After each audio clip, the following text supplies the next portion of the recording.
All right, Coach, we head into our off weekend from league play. Let's back up and do a recap of Tuesday against USC Upstate. Give us your overall thoughts looking back on it now. I thought we had a good pregame. I thought the weather was fantastic for a change, and thought we got a lot of good things done in terms of working with our guys, prior to the game starting. And we played okay. We didn't play great, didn't play bad. I thought Shy was a little bit fatigued, coming off the weekend. He played really well this weekend up at Old Dominion. A little bit fatigued pitching wise, a little bit elevated more than he normally is, and breaking ball wasn't quite as sharp, and a little bit fatigued in the box. But he's developed into a good player. He's worked really hard over the course of the season, and thought we played okay defense, swung the bats all right. Not our best effort, not our worst effort, but it's good to play an average game and still win. That hadn't happened early in the season for us. And it's good to play an average game for us and still come away with a relatively convincing win.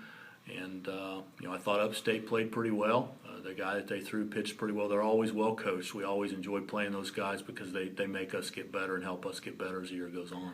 Talk about Michael Wells out of the bullpen. Didn't get a lot of innings last year, but he's come up specifically Tuesday in some big spots and has done really well so far this season. He has. He's got a good arm. He's got a good breaking ball. We had a little issue early in the season where we didn't get some throwing stuff done the way we needed to, and he was behind, and was really not able to throw until a couple 2 or 3 weeks into the season, due to a shoulder issue. So. We've got that cleaned up now, and he's another option for us out of the bullpen, another guy that's a sophomore, young guy, comparatively so with our roster, and a guy that we hope continues to get better as time goes on. Gotten a couple of days of practice this week before this weekend against Evansville. Yeah, it's been nice. And even the last couple of weeks or so. Is that all part of one of the reasons the batting average is up and everything else is turning in a positive direction? I think so. It's...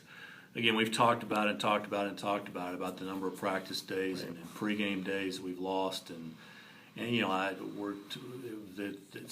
is what it is. So we're just trying to get caught up now. It has been good to practice. We had about a 2.5, 3 hour practice yesterday, and it was so positive because we were able to work on things that we would normally work on, the first part of February or the middle part of February. And that it's April, and we're just now going to work on those things. So I don't know how we're going to play this weekend. We got Evansville coming in. They've got a good club. They've got a left-handed pitcher, Freeland, that's got a chance to be a top 2 or 3 round pick, and maybe even a first-round pick that we're going to see in Game 1. But I think as time goes on, if we can continue to get the reps in practice and in pregame, it's going to bode well for our younger players. The most frequent question I've gotten lately with Evansville coming in. Why was a doubleheader scheduled on Friday and not just a regular 3-game series? It's a great question. At the time we were under our game limit, so we needed 4 games. We were trying to find a midweek game. We had a home and home schedule with the Citadel. That didn't work out. They ended up backing out of the game that they were supposed to come to Charlotte for this year, and we had to schedule it for in 2016. They're going to come back and play a game in Charlotte because they were over their game limit.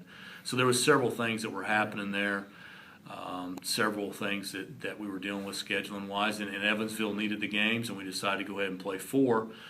Then we had a situation where football decided to move their spring game up a weekend, actually to try to help us with our baseball attendance, which is, we appreciate Coach Lambert and the football guys doing that. So when all that kind of came together, instead of trying to play a doubleheader on Saturday after the spring game, we decided to go ahead and play a doubleheader on Friday, do the fireworks deal on Friday night, play 1 game on Saturday, then play 1 game on Sunday. And again, Evansville doesn't have to do this. It's a non-conference weekend for them. They've never played in Charlotte. They've got a good program. They play in a good league. They're used to playing in really nice environments against good competition. And we're grateful to them that they're willing to come down here and play a doubleheader on Friday and a single game Saturday and a single game on Sunday. So they have the best chance to get their 56 games in, and we also do as well. Well, and you've touched on it a couple of times. This is another good non-conference team coming in this weekend. What else can you tell us about them? Well, they do things right. They're in the Missouri Valley Conference, and the feedback that we've gotten from people that we know in that league is that they're always competitive, they're always well coached, And they got a guy on the front end now, left-handed pitcher on the front end of their rotation that's going to pitch in the big leagues at some point in time. So, I don't know if that's good scheduling or bad scheduling, but again, we're trying to continually challenge our guys with playing high-level competition and just enlightening them as to what top 25 Division I baseball is all about. And I think that if we continue to make progress like we have the last couple 2 or 3 weeks, it should be a productive weekend for us against a good team. And again, just grateful that we can play 4 games against good competition and get a chance to measure where we're at again, against a good team.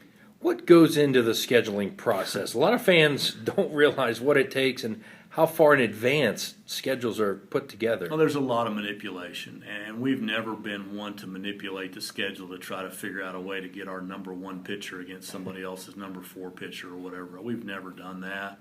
For us, it's about trying to get our guys in a rhythm, and we're trying to play the best people we can play, pure and simple. I mean, there's missed class time that goes into it. There's budget that goes into it. There's a whole lot of things that factor into it as well. But we're trying to play the best competition that we can play, and do the best we can to try to put our guys in the best situations that we can. So, I think moving forward, I think you're going to see us maybe play more Friday, Saturday, Sunday, Tuesday games, because that gets you in a 4-man rotation with your pitching. It was so nice to be able to practice yesterday. I can't express how good that was just from a development standpoint for our young players, for everybody to be able to have a chance to get better on a day of practice. And try to maybe look at the model that maybe Rice has put together. Rice plays a game or 2 in the fall, and then they space their games out where they have those built-in practice days. FIU is doing a very similar thing this year with their scheduling, and it's something that we're going to look hard at and try to do the best we can to keep a balanced schedule, but also give ourselves maybe some practice time in there where we can work on some things and address some things we need to do to get better from a development.